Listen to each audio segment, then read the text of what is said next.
Nossa leitura de Gênesis chega hoje ao capítulo 46. É uma história que nós já conhecemos, uma história que já vimos se desenrolar quase toda. A história de José no Egito e a história da vinda da família de José para o Egito. Pois é, justamente quando a gente já acha que sabe tudo, que já vimos tudo na história da Bíblia, eu acho que é aí que devemos prestar atenção e devemos pedir para que Deus abra os nossos olhos, revele a nós sua vontade, sua mensagem. Então eu convido você, o convite que você já conhece, né? Vamos ler a Bíblia juntos e vamos hoje ver o que Deus revela para nós, como Deus se mostra a nós, o que Ele revela dele mesmo para nós através do texto bíblico. Mais uma vez, vamos ler o texto. Gênesis 46. Partiu, pois, Israel com tudo o que possuía e veio a Berseba, e ofereceu sacrifícios ao Deus de Isaque, seu pai. Falou Deus a Israel em visões de noite e disse: Jacó, Jacó. Ele respondeu: Eis-me aqui. Então disse: Eu sou Deus, o Deus de teu pai. Não temas descer para o Egito, porque lá eu farei de ti uma grande nação. Eu descerei contigo para o Egito, e te farei tornar a subir certamente. A mão de José fechará os teus olhos. Então se levantou Jacó de Berseba, e os filhos de Israel levaram Jacó, seu pai, e seus filhinhos, e as suas mulheres nos carros que Faraó enviara para o levar. Tomaram o seu gado e os seus bens que haviam adquirido na terra de Canaã, e vieram para o Egito, Jacó e toda a sua descendência. Seus filhos e os filhos de seus filhos, suas filhas e as filhas de seus filhos e toda a sua descendência, levou-os consigo para o Egito. São estes os nomes dos filhos de Israel, Jacó e seus filhos que vieram para o Egito. Ruben, o primogênito de Jacó, os filhos de Ruben, Enoque, Palu, Esrom e Carmi. Os filhos de Simeão, Gemuel, Jamim, Oade, Jaquim, Zoar e Saul, filho de uma mulher cananeia. Os filhos de Levi, Gerson, Coate e Merari. Os filhos de Judá, Onã, Selá, Pérez e Zera. E Onã, porém, morreram na terra de Canaã. Os filhos de Pérez foram Esrom e Ramul. Os filhos de Issacar, Tola, Pulva, Jó e Sinrom. Os filhos de Zebulon, Sered, Elon e Jaleel. São estes os filhos de Lia, que ela deu à luz a Jacó em Padã-Arã, além de Diná, sua filha. Todas as pessoas de seus filhos e de suas filhas, 33. Os filhos de Gade, Zifion, Hagi, Suni, Esbom, Eri, Arodi e Areli. Os filhos de Azer, Imna, Isvá, Isvi, Berias e Sera, irmã deles. Os filhos de Berias, Eber e Malquiel. São estes os filhos de Zilpa, a qual Labão deu a sua filha Lia, e estes deu ela à luz a Jacó, a saber, 16 pessoas. Os filhos de Raquel, mulher de Jacó, José e Benjamim. Nasceram a José na terra do Egito Manassés e Efraim, que lhe deu à luz Azenate, filha de Potífera, sacerdote de On. Os filhos de Benjamim, Belá, Bequer, Asbel, Gera, Naamã, Ei, Ros, Mupim, Upim e Arde. São estes os filhos de Raquel que nasceram a Jacó, ao todo 14 pessoas. O filho de Dan, Uzim, os filhos de Naphtali, Jazeel, Guni, Jezer e Silém. São estes os filhos de Bila, a qual Labão deu a sua filha Raquel, e estes deu ela à luz a Jacó, ao todo 7 pessoas. Todos os que vieram com Jacó para o Egito e que eram os seus descendentes, fora as mulheres dos filhos de Jacó, todos eram 66 pessoas. E os filhos de José que lhe nasceram no Egito eram 2. Todas as pessoas da casa de Jacó que vieram para o Egito foram 70. Jacó enviou Judá adiante de si a José para que soubesse encaminhá-lo a Gósen, e chegaram à terra de Gósen. Então José aprontou o seu carro e subiu ao encontro de Israel, seu pai, a Gósen. Apresentou-se, lançou-se-lhe ao pescoço e chorou assim longo tempo. Disse Israel a José: já posso morrer, pois já vi o teu rosto e ainda vives. E José disse a seus irmãos e à casa de seu pai: subirei e farei saber a Faraó e lhe direi: meus irmãos e a casa de meu pai, que estavam na terra de Canaã, vieram para mim. Os homens são pastores, são homens de gado, e trouxeram consigo o seu rebanho e o seu gado e tudo o que tem. Quando, pois, Faraó vos chamar e disser: qual é o vosso trabalho? Respondereis: teus servos foram homens de gado, desde a mocidade até agora, tanto nós como nossos pais, para que habiteis na terra de Gósen, porque todo pastor de rebanho é abominação para os egípcios. Como você viu, um texto com muitos nomes, o texto com uma genealogia, né? Um texto que tem essa preocupação dos nomes justamente para mostrar quem são as pessoas que saem lá da terra de Canaã para vir até o Egito. Quem são os primeiros descendentes de Israel? Uma genealogia que marca o que antes era uma pequena casa, agora se apresenta como várias casas, várias pessoas, vários casais que vão fazer um grande povo. Deus está dizendo para Jacó: é aqui que eu começo a fazer de você um grande povo, um povo notável. A história de Deus fazer um povo é uma história que vem se desenrolando há muito tempo. Desde a promessa de Deus para Abraão, lá no capítulo 12, que vou fazer de você uma grande nação, nós estamos esperando isso acontecer. É uma história que vem andando e Deus vai dizendo a um patriarca e depois ao outro: eu vou fazer de você uma grande nação. E agora essa história está às portas de acontecer. Na verdade, nós já vimos que Deus prometeu para Abraão, lá no capítulo 15, em 2 versículos, uma grande história. Deus prometeu para Abraão que dele sairá um povo que vai ser gigantesco. Mas também disse que esse povo passaria sim por uma escravidão e que seria escravo de uma grande nação por 400 anos e que depois Deus os tiraria de lá, dessa nação, que os escravizaria com mão forte e poderosa e tiraria de lá com riqueza e os levaria de volta para Canaã. Nesses 2 versículos do capítulo 15, nós vemos Deus revelando seus planos. Deus dizendo o que aconteceria nos próximos 5 séculos, dizendo ali para Abraão. E nós estamos agora num ponto fundamental do cumprimento dessa profecia. O momento em que Deus está levando seu povo para o Egito. Já vimos que foi necessário todo o sofrimento, todo o acontecimento na vida de José, todo o sofrimento e também toda a glória. Tudo foi necessário para que Deus cumprisse o propósito dele. José sofreu porque Deus queria maltratá-lo? Não.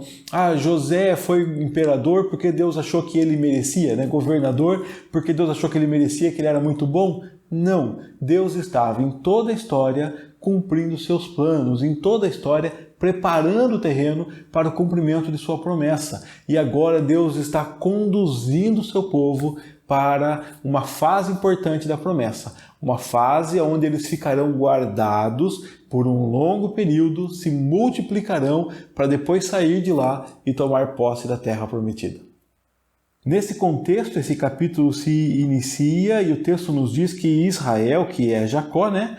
Ele partiu lá de Canaã com tudo o que ele tinha e ele primeiro para em Berseba. Ali em Berseba, que é um ponto de fronteira, um local onde Deus já falou com ele, um local onde Deus já falou com Abraão, lá Jacó oferece sacrifícios ao Deus de Isaque, seu pai. Lembra quando Jacó está indo para a casa de Labão e fala assim: Deus, se o Senhor cuidar de mim, se o Senhor der pão para mim, né, me sustentar, der roupa para eu vestir, der o básico, então o Senhor será o meu Deus. Se o Senhor me levar em paz e me trouxer, o Senhor será o meu Deus, não apenas o Deus de meu pai. E agora Deus se mostra para ele, Deus se revela para ele. O Deus que é Deus de Isaac, mas também é Deus dele. E Deus vai falar com Jacó. Deus falou com Israel e disse: Jacó, Jacó. E Jacó responde: eis-me aqui. Então Deus diz para ele: eu sou Deus de teu pai, não tenha medo de descer para o Egito, porque lá, olha, é lá no Egito que eu cumprirei a minha profecia, a minha promessa, e eu farei de você uma grande nação. E olha que coisa gostosa de ouvir, ó. Eu descerei contigo para o Egito e te farei tornar a subir com certeza, certamente. Você vai e eu vou contigo. Não tenha medo de ir. Eu vou contigo. É certo que eu te farei tornar a voltar para cá. Certamente. Você vai morrer, sim, e a mão de José fechará os seus olhos. Deus está dizendo para Jacó uma coisa impressionante. Não tenha medo. Existe uma tarefa à sua frente e eu imagino que Jacó tinha várias razões para temer, né? O seu pai já foi para o Egito e teve problema, o seu avô foi para o Egito e teve problema, o seu filho foi vendido escravo para o Egito. Talvez haja um monte de rancor, um monte de angústia, de incerteza, mas Deus entra no meio dessa história e diz: não tenha medo, eu vou com você. Eu estou contigo.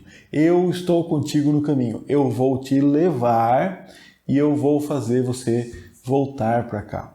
No caso de Jacó, já avançado de idade, já vendo o final dos seus dias, tanto que ele diz para os filhos dele, quando vão levar Benjamim, que se Benjamim não voltar, Jacó, que certamente já vai morrer triste. Então o medo era fazer Jacó morrer com tristeza.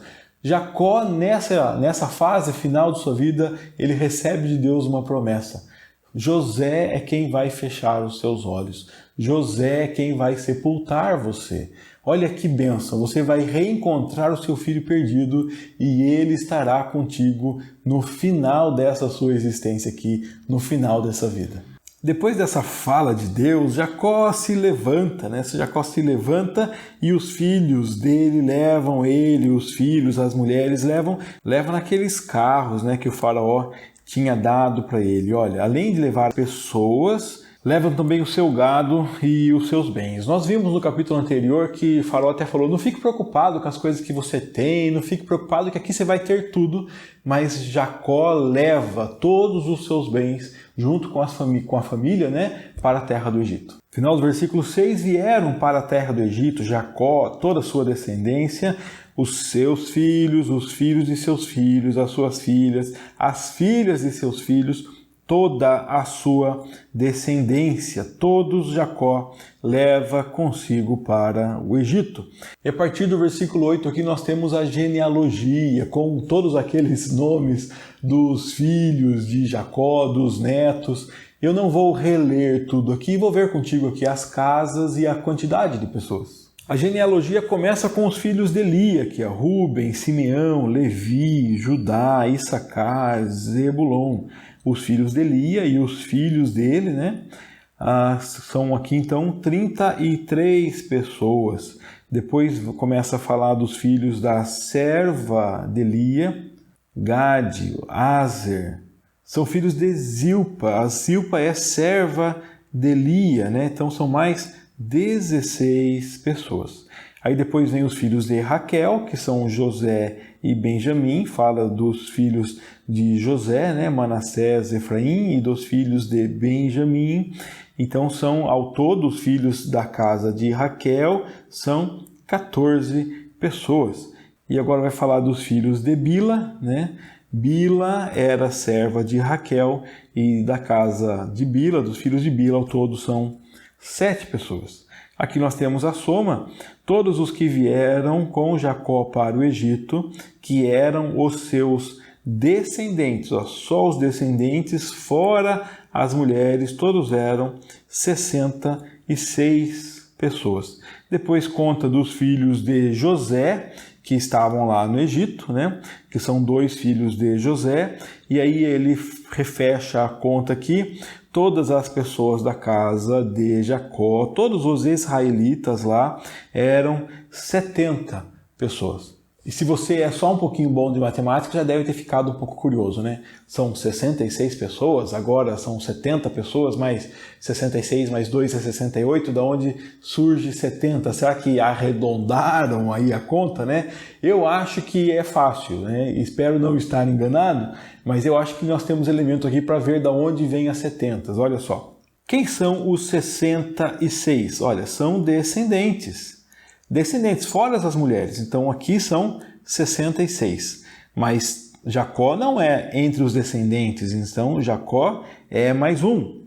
66, os descendentes que vieram com Jacó. Além dos que vieram com Jacó, tem José, que ainda estava no Egito, já estava no Egito. E fora os filhos, e fora José e Jacó, tem mais 2 filhos de José. Agora sim, 2, 3, 4, com mais 66, nós temos então 70 pessoas que vieram do Egito. Mas será que fazer a conta é o importante dessa história, é o impactante da história? Não. Essa conta é só para mostrar a insignificância desse grupo. Diante de uma grande nação, 70 pessoas que chegam lá é insignificante. E diante do número de milhões que nós calculamos que saíram do Egito, 70 pessoas também é um número insignificante. Olha como essa pequena família, essa casa de um pastor de ovelhas, essa pequena família chega numa grande nação. E dessa pequena família, Deus cumprirá sua promessa de fazer uma grande nação. E uma coisa que somos chamados a refletir nessa história aqui é justamente esse propósito. Qual é o propósito de Deus para esse povo? Deus já disse, meu propósito com vocês nessa jornada é fazer de vocês uma grande nação. Esse povo não está indo lá para benefício próprio, esse povo não está indo para o Egito para governar o Egito, esse povo não está indo para o Egito para deixar a sua marca lá como o povo melhor, mais amado, nada. O povo está indo lá para cumprir o propósito de Deus. E é necessário, então, que esse povo se preserve, que esse povo se mantenha afastado do egípcio, que esse povo não se misture, que esse povo mantenha a sua linhagem. Afinal de contas, dessas 12 casas aqui, sairão o que nós conheceremos como as tribos de Israel, desses 12 filhos aqui de Jacó, né, que é Israel. Nós teremos depois as tribos de Israel. Então é muito importante que esse povo se mantenha. E a próxima parte desse capítulo vai mostrar como Deus dá a José a estratégia necessária para a preservação de sua linhagem, para a preservação desse povo, para a manutenção da vida desse povo. A partir do versículo 28, nós vemos que Jacó enviou Judá, para que Judá fosse até José, para que soubesse aonde que era a terra que eles iam morar, Gósen. E então chegaram até a terra de Gósen. José aprontou seu carro, subiu ao encontro de seu pai. Então, olha só que José se apresenta, José lança-se ao pescoço dele e José chora e chora longo tempo. Que reencontro marcante, que reencontro esperado, desejado. O filho que estava morto, o pai de quem não tinha notícias, agora eles se encontram. O que parecia impossível, o que já tinha sido, eu acho que desistido, Imagino que não havia mais esperança nem no coração de José e nem no coração de Jacó desse reencontro, embora houvesse muito desejo.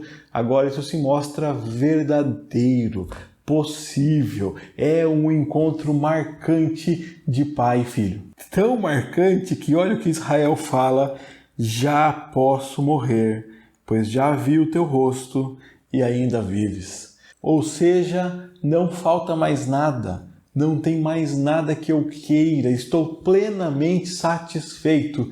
Eu vi você, meu filho, e você está vivo. Já imaginou que emoção, que efeito curativo tem essas palavras no coração de José? Aquele que se sentiu tão rejeitado, tão desprezado, que foi vendido, que os irmãos queriam matar.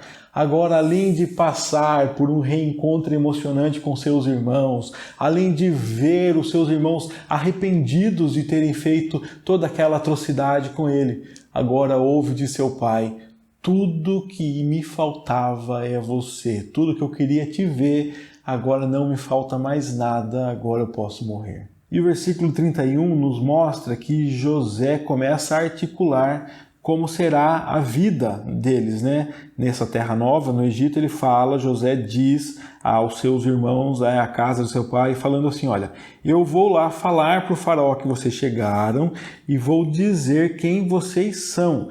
Meus irmãos e as pessoas da casa de meu pai que estavam na terra de Canaã, eles chegaram e são pastores.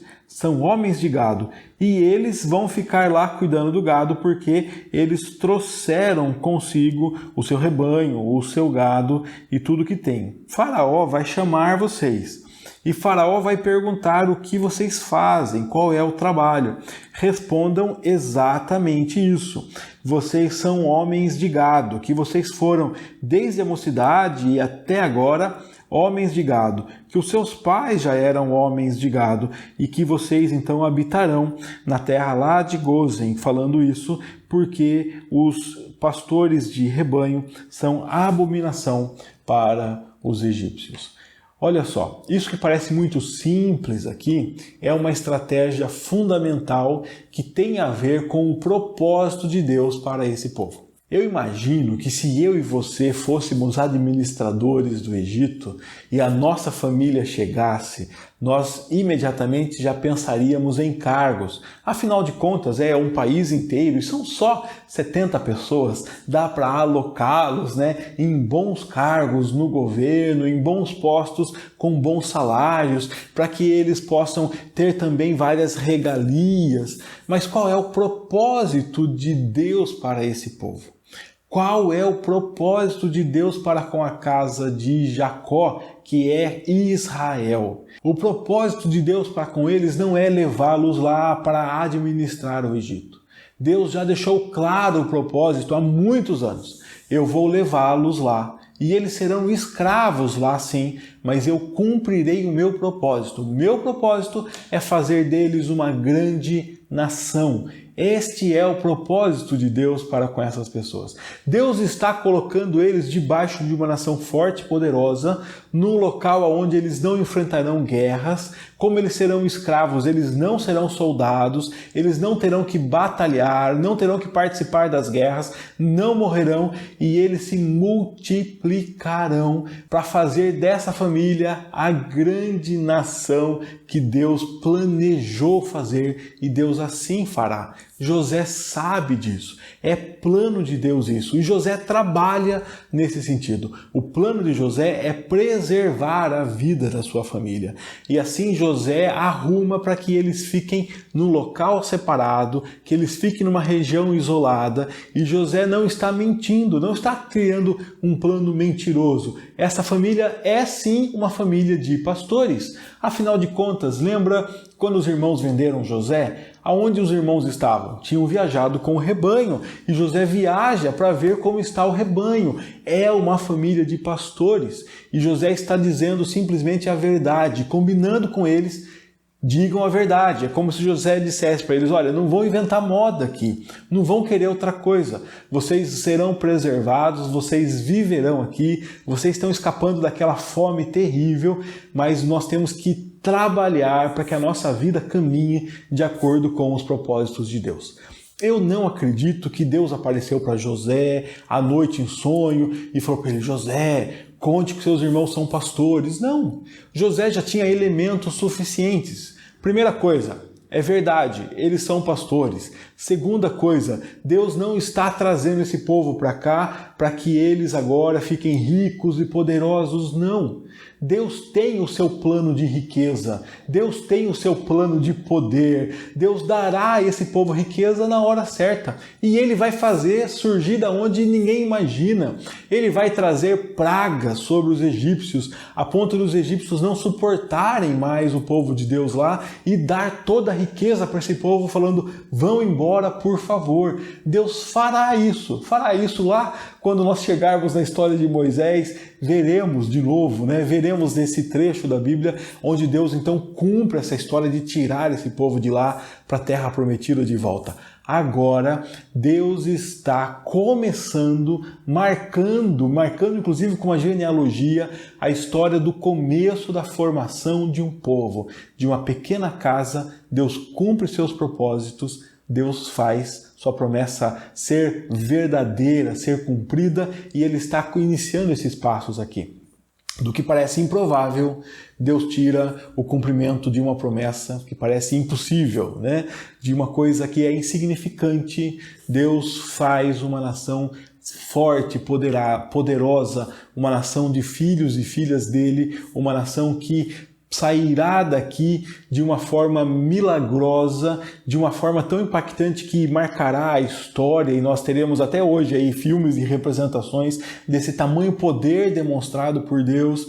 Deus está construindo a história de um local que o povo acha improvável, que até seus próprios filhos não podem imaginar. Deus está fazendo sua vontade ser cumprida. Quando olhamos para essa história, eu acho que é impossível não ficarmos impactados com essa coisa tão simples.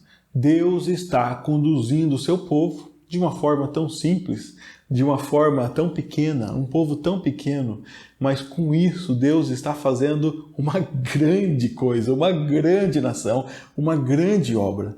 E os planos de Deus são conduzidos de formas simples, de formas que parecem até insignificantes. Quando você olha para a história do cristianismo e você vê aqueles primeiros apóstolos lá andando meio perdidos, Jesus morreu e agora o que faz? E voltam para o caminho de suas casas, e Jesus tem que se pôr no caminho de Emaús com eles, e volta lá para a pescaria. Os apóstolos, aqueles apóstolos sem cultura, sem rumo.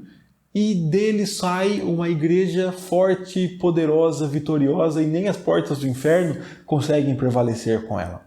Daqueles apóstolos tão pequenos diante de um estado tão poderoso, nós temos uma igreja triunfante. Até hoje, nós temos essa igreja andando. E eu quero que você preste atenção numa coisa que se repete. A família de Jacó é pequena e insignificante, Deus faz dela uma grande nação. Você olha para os apóstolos, a igreja perseguida é tão pequena e insignificante, e Deus faz dela a grande igreja cristã espalhada sobre a terra. Talvez a minha vida e a sua vida também possa ser olhada por nós como algo tão pequeno e insignificante. Meu querido, Deus prometeu que você é filho e filha dele. E Ele está fazendo de você e de mim filhos que refletem a imagem do Pai, filhos que proclamam a imagem do Pai.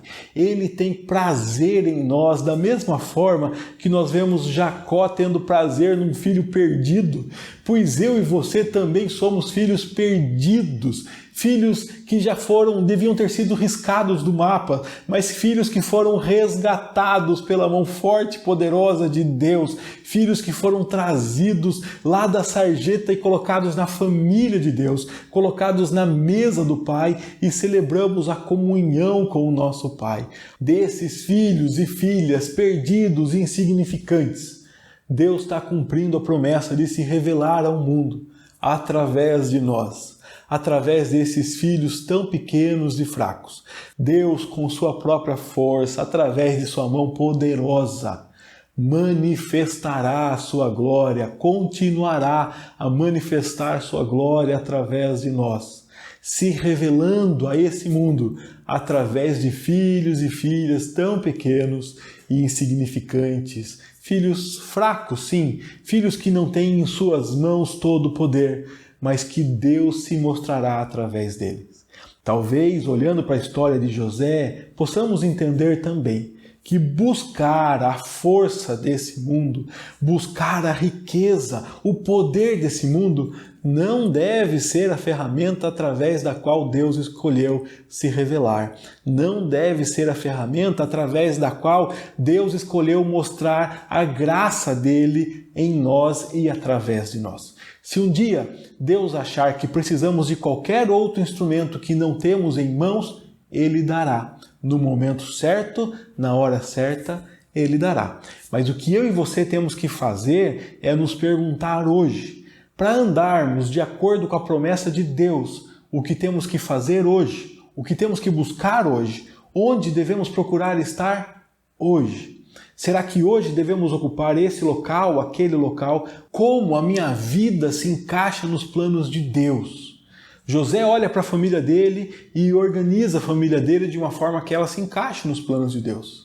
Agora, se os planos de Deus para mim e para você são planos de proclamarmos o evangelho dele, planos de anunciarmos as virtudes dele, planos de anunciarmos às outras pessoas o amor de Deus, a presença de Deus, o poder de Deus, a majestade de Deus, eu e você temos que nos posicionarmos dentro da história, olhando para a nossa vida e nos perguntando como Deus vai me usar, como Deus quer me usar, onde eu devo estar, como devo me posicionar nessa vida que Deus me dá, para fazer dessa vida o que Deus quer fazer através de mim, para fazer com essa vida o que Deus quer fazer através de mim, para que a minha vida sirva para os propósitos de Deus, para que a minha vida sirva para a honra e para a glória de Deus.